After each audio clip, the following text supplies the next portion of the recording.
नमस्कार, आप सभी का स्वागत है हमारे इस खास बुलेटिन में। आपके साथ मैं अंजलि।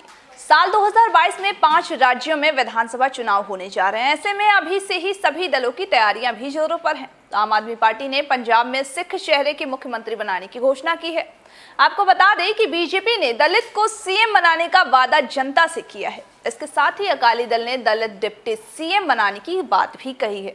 ऐसे में अब कांग्रेस में भी जाति संतुलन बना करके सीएम चेहरा बनाने की कवायद लगातार चल रही है।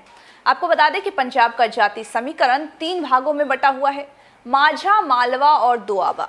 पंजाब में कुल मतदाताओं में करीब 20% जाट सिख हैं। 2017 विधानसभा चुनाव में आपने जाट सिखों में पैठ बनाई थी। सभी राजनीतिक दल जाट सिख पर भी अपना दांव खेलते हुए नजर आ रहे हैं। वहीं आपको बता दें कि जाट सिख का सीएम बनता आया है। पंजाब में 32% दलित मतदाता हैं और दोआबा में जीत का आधार दलित व हिंदू मतदाता ही बनते हैं। राज्य में 38% के करीब हिंदू मतदाता हैं। कैप्टन अमरिंदर सिंह के पंजाब से सीएम पद से हटने के बाद से हिंदू चेहरे के रूप में जाखड़ का नाम सामने आया है। इसके साथ ही 2 डिप्टी सीएम बनाने की भी कवायद चल रही है, जिसमें एक दलित और दूसरे के लिए पार्टी में विचार चल रहा है। तो वहीं पंजाब कांग्रेस में हुए इस सियासी बदलाव के बाद से जाखड़ को हिंदू चेहरे के रूप में कांग्रेस ला रही है। इसके साथ ही 2 डिप्टी सीएम का भी पार्टी ने विकल्प रखा हुआ है।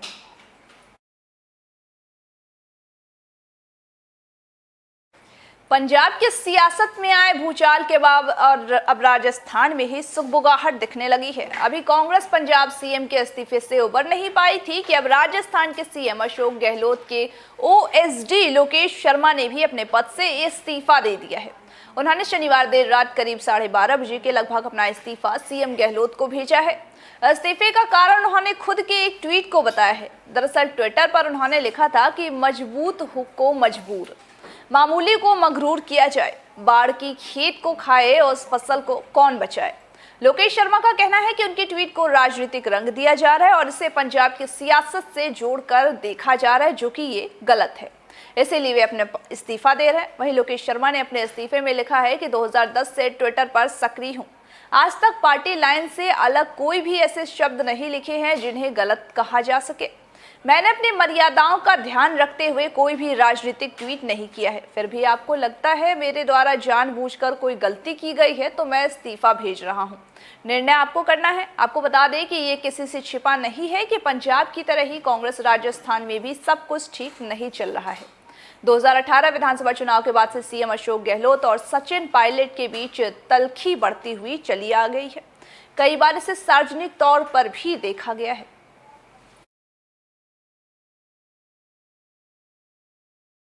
यूपी में शनिवार को देर रात पीसीएस अफसरों के तबादले हुए हैं। वहीं सीएम योगी आदित्यनाथ ने तबादलों को मंजूरी दे दी है। इसके साथ ही कानपुर सहित कई जिलों के जिलाधिकारी को भी हटने को तैयारी की है।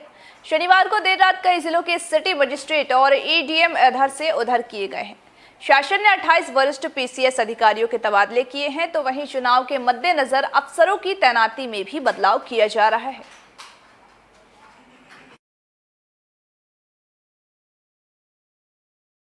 नागरिक उड्डयन मंत्रालय में एयरलाइंस कंपनियों और यात्रियों को बड़ी राहत दी गई है। अब 85% यात्री क्षमता के साथ हवाई सफर हो सकेगा। मंत्रालय की ओर से यह छूट कोरोना केस में आई कमी के बाद दी गई है। आपको बता दें कि पहले ये क्षमता 72.5% की थी, जिसे बढ़ाकर अब 85% कर दिया गया है। दरअसल महामारी कोरोना वायरस के मामले को देखते हुए मंत्रालय की ओर से 12 अगस्त को आदेश जारी किया गया था। इसके तहत 72.5% क्षमता के साथ ही हवाई यात्रा की अनुमति दी गई है। मंत्रालय का कहना है कि नया संशोधन अग्रिम आदेश तक लागू रहेगा।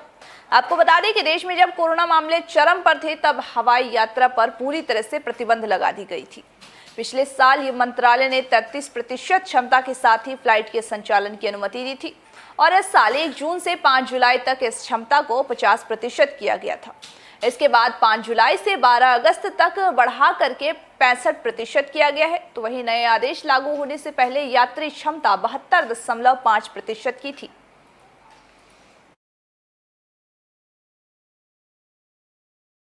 मानव ने स्पेस रिसर्च की दुनिया में क्रांतिकारी कदम उठाते हुए स्पेस टूरिज्म शुरुआत की है। ये बिल्कुल ऐसा ही है जैसे आप बस या फिर ट्रेन से एक जगह से दूसरी जगह की यात्रा करते हैं। आपको बता दें कि अमेरिकी कारोबारी एलन मस्क की कंपनी स्पेस एक्स ने 16 सितंबर को स्पेस टूरिज्म की शुरुआत की थी। उन्होंने नासा के फ्लोरिडा स्थित कैनेडी स्पेस रिसर्च सेंटर से फ्लॉकन 9 रॉकेट लॉन्च किया था।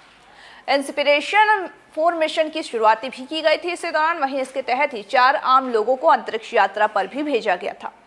आपको बता दें कि साल में एक बार छुट्टियां बिताने के लिए कहीं बाहर जाते ही होंगे, तो वहीं ये मिशन भी ऐसा ही है। हालांकि इसमें छुट्टियां बिताने के लिए अंतरिक्ष को चुना गया है। 4 आम अमेरिकी नागरिक 3 दिन की छुट्टी बिताने के लिए रविवार को पृथ्वी पर लौट आए। इस मिशन की शुरुआत 16 सितंबर को हुई थी और 19 सितंबर को सभी यात्री पृथ्वी पर वापस लौट आए हैं।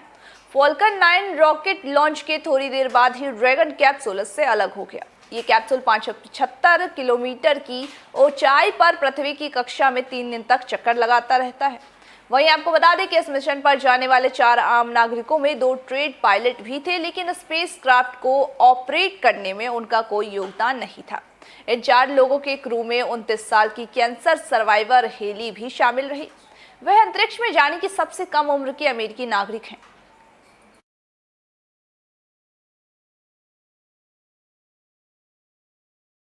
इसी के साथ आज के हमारे इस खास बुलेटिन में बस इतना ही। तमाम बाकी खबरों के अपडेट्स के लिए बने रहिए हमारे साथ और देखते रहिए हमारे न्यूज़ चैनल को। नमस्कार।